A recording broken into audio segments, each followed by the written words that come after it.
when people that do what we do take shots at you.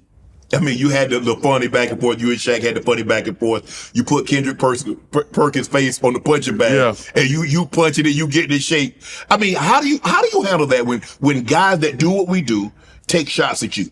Yeah, it doesn't bother me because I guess technically we take shots at players. Right. The only problem that I had with what Kendrick says, there's nobody in the world watch more basketball than me. Mm-hmm. I tell you, and I had just come out of March Madness, which pissed me off even more because I was watching 2 or 3 college basketball games a day. Right. March Madness really sucks because I'm watching games all day long. Right. But to say another guys don't watch the games. Because he has a different opinion than yours. Yeah. And so that's the only thing bothering me. I say there's nobody in the world watch more basketball than me.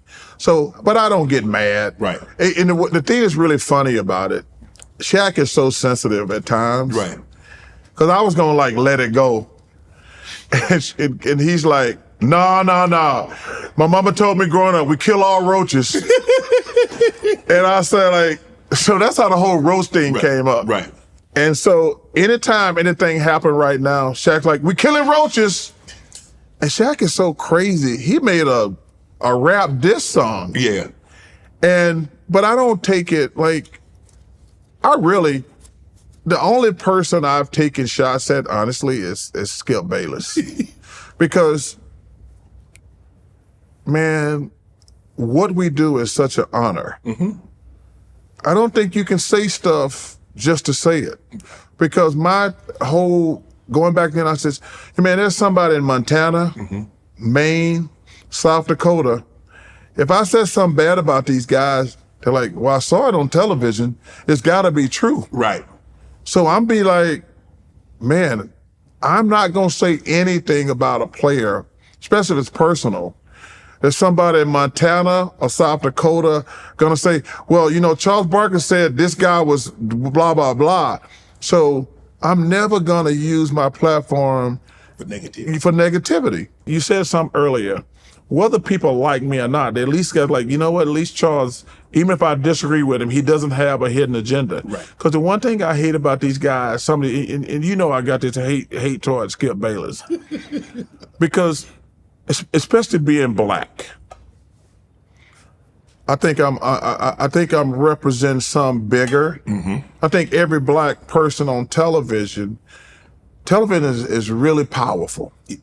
Really, Mike Wilbon, one of my mentors, one of the best people I ever met, he said something to me one time. He says, when he first got the job at PTI, one of my favorite shows with him and Kornhauser, he says, man, I didn't realize how powerful television was. He says, I've been with the Washington Post for 25 years. I walk around, nobody say hello, kiss my ass or anything. I'm on TV for a week. Hey, you're the guy from TV. And he said he had to learn, man, TV is a powerful thing. But the point I want to make as a black person, I'm really conscious of everything I say. You gotta be.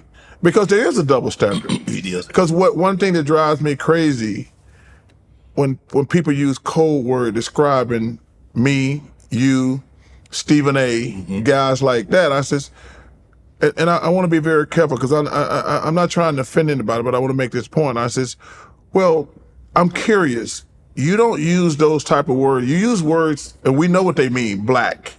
When you talk about Shannon, Stephen A, and Chuck, I said, but when Colin Cowherd, Jim Rome, Mike Greenberg, who are great guys, I might add, when they say stuff, you don't use those cold words with them. And I says, so I'm very cognizant of okay, there's a double standard. So I'm really careful about some of the stuff I say. But I'm not afraid of anything because my opinion matters just like theirs do. Right. Yeah.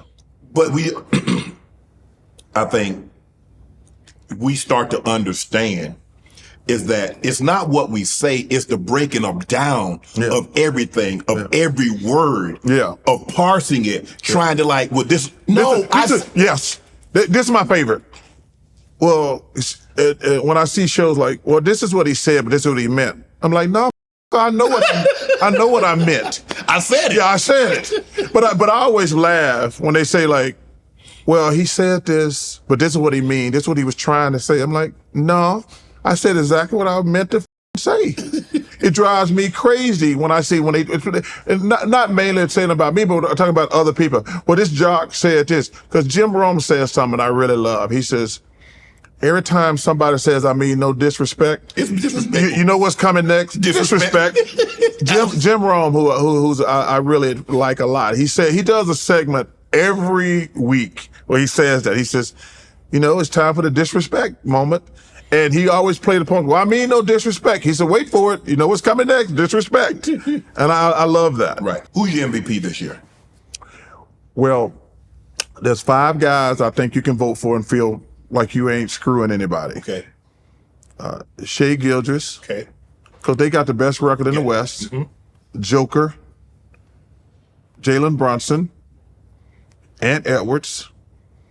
And Luka.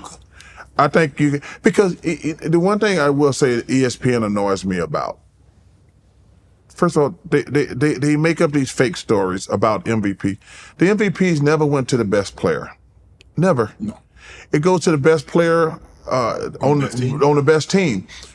Because nobody in their right mind thinks Steve Nash was better than Shaq and Kobe. Right. But they had the best regular season record when he won MVP. Mm-hmm. He deserved it. Steve Nash deserved MVP. Michael Jordan was the best player before he started winning MVPs, but until he started winning, he wasn't going to get MVPs. Correct. So I hate that argument. Like I say, if you vote for any of those guys, I was like, that's fair. Right. Like,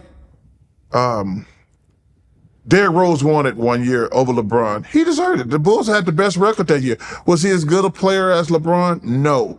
But they had a better record. And same thing with even KD, who's a great player. Mm-hmm. He won MVP. They had the best record that year. But it always normally goes, like I said, if you vote for Shai or Luka or Joker, but I actually think what Bronson did this year for the Knicks was incredible. Yes. To get them to the 2nd seed without Robinson being out most of the year, without Rondo most of the year, OG was out for a period of time. Mm-hmm. But what Luka did, so this is, I think me and Magic had the closest vote ever. Mm-hmm. I think this is going to be the closest one ever. Chuck, The Athletic had a poll, and this guy has been winning most overrated for like the last 5 years, and that's Rudy Gobert. Why does Rudy get so much flack? Well, I think that we don't respect defensive players. I love ESPN. Mm-hmm. Love ESPN. We don't show block shots unless it's Anthony Edwards. That shot, block shot. Or LeBron chase down. Or LeBron chase down. We never show defense. We show guys making shots and dunking. Like, ESPN is amazing, don't get me wrong.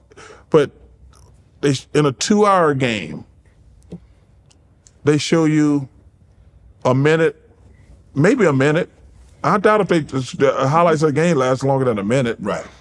They ain't showing Rudy Gobert blocking shots or changing shots. Wemby, we showing Wemby blocking shots. Yeah, but they're gonna show him making threes and taking the ball behind his back and everything. But we don't show defensive players. Like, you think about it, in the NFL, we talk about the Bosa brothers, Michael Parsons. We very seldom talk about defensive players. Correct. Because defense isn't pretty. Like, unless Michael Parsons making a sack or something by one of the Bosa brothers, Hutchinson in Detroit, Aaron Donald, who's amazing. Shout out to Aaron Donald, man. It's been an honor and a privilege to watch you play. But we only show offense. Yeah, because now it's an offensive era. Yeah. They don't let you play football like they had when they had Butkus and they had LT, Ray Lewis's, the Ronnie Lott that were decapitating people out there. Yeah. They don't want to show that side of the game because they're trying to clean it up and say, look, we're trying to stay away from, we want to make the game safer. Yeah. But you want to see all these one-handed, you're going to see every one-handed catch that happens on Sunday, though. You're going to see that. You're going to see that. Want to join Club Shay Shay? Become an official member by hitting that subscribe button, where you never know who's going to be joining us for drinks and conversation. Don't be late to the party because we like to do something before 2 something.